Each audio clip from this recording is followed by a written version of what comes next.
नमस्कार. आज आपण पाहणार आहोत बेसन पासून गोळ्याची आमटी कशी बनवायची।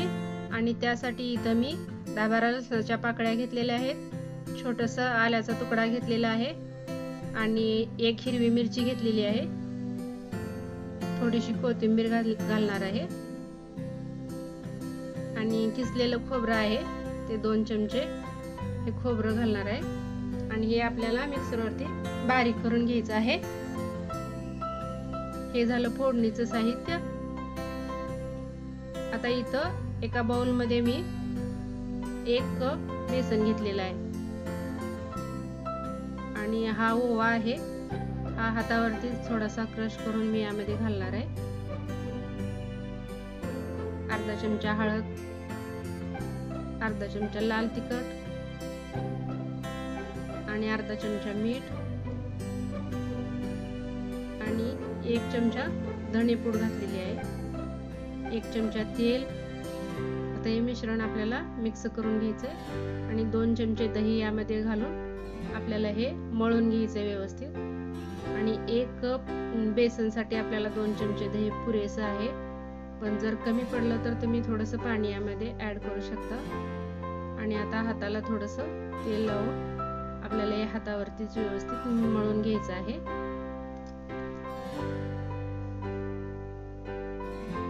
घरामध्ये भाजीला काय नसेल तर अशा वेळी हे भाजी तुम्ही नक्की करून पहा, खूप छान लागते ही भाजी। आणि याचे आता मी 5 गोळे बनवून घेणार आहे।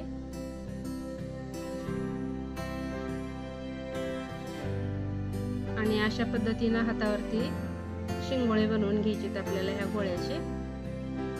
आणि इथं पाणी आपलं हे उकळलेलं आहे, तर या उकळत्या पाण्यामध्ये आपल्याला हे शिंगोळे शिजवून घ्यायचे।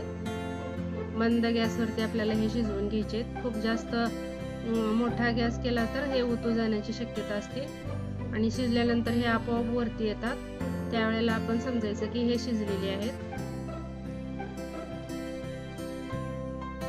आता याला उकळी फुटल्यानंतर आपल्याला गॅस बारीक करायचा आहे। आता इथं फोडणीची तयारी करूया। आता कढईमध्ये मी 2 चमचे तेल घालणार आहे।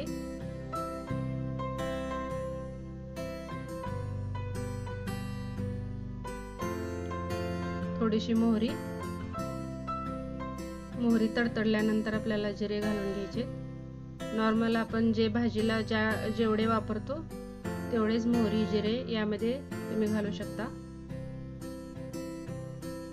आणि जिरे थोडीशी लाल झाली की थोडासा कढीपत्ता मी घालून घेणार आहे। आणि आता आपण हे सारण जे मिक्सरवरती बारीक केलेलं होतं हे घालून घ्यायचंय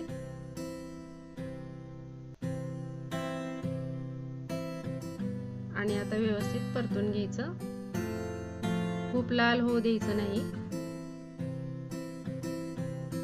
आणि आता यामध्ये 1 टोमॅटोची मी पेस्ट केलेली आहे, ती पेस्ट घालून घ्यायची। तुम्हाला आवडत असेल तर तुम्ही कांद्याची पण पेस्ट घालू शकता, पण नाही घातली तरी सुद्धा चालते। आता हे आपलं टोमॅटो व्यवस्थित मिक्स झालेला आहे। आता यामध्ये आपण मसाला घालून घ्यायचा। आता हा काळा मसाला आहे, 1 चमचा घातलेला आहे। धनेपूड 1 चमचा घालायची, गरम मसाला 1 चमचा घालायचा आणि हळद अर्धा चमचा घालायची। आणि हे मिश्रण आपल्याला व्यवस्थित परतून घ्यायचंय। तुम्हाला तिखट आवडत असेल तर तुम्ही 2 चमचे तिखट घालू शकता। आणि इथं 2 चमचे मी दही घातलेलं आहे। आता हे शिंगोळे आपले शिजलेले आहेत, हे थंड करण्यासाठी थोडा वेळ ठेवून देऊया। आणि आता हे शिंगोळे शिजलेलं जे पाणी उरतं ते पाणी आपल्याला ह्या फोडणीमध्ये घालून घ्यायचंय।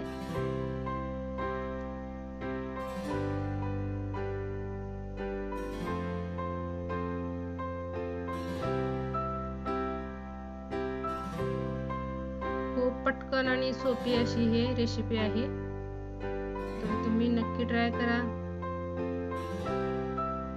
आता आपण असे छोटे छोटे अर्धा इंचाचे तुकडे करून घ्यायचे।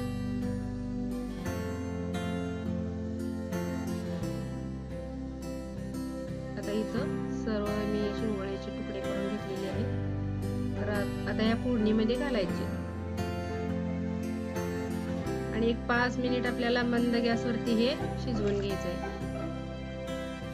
आणि तुम्हाला जर थोडीशी पातळ पाहिजे असेल तर तुम्ही वरतून गरम पाणी घालू शकता. आता थोडंसं मीठ घालून घ्यायचं. खूप छान असा भाजीचा वास सुटलेला आहे. तर तुम्ही पण नक्की ट्राय करा. थोडीशी कोथिंबीर घातलेली आहे. आता आपली भाजी शिजलेली आहे. एका बाउल मध्ये काढून घ्यायचं. आता हे रेसिपी जर तुम्हाला आवडली तर नक्की लाईक करा. आणि आता भेटूया पुढच्या व्हिडिओमध्ये नवीन रेसिपीसह. तोपर्यंत धन्यवाद.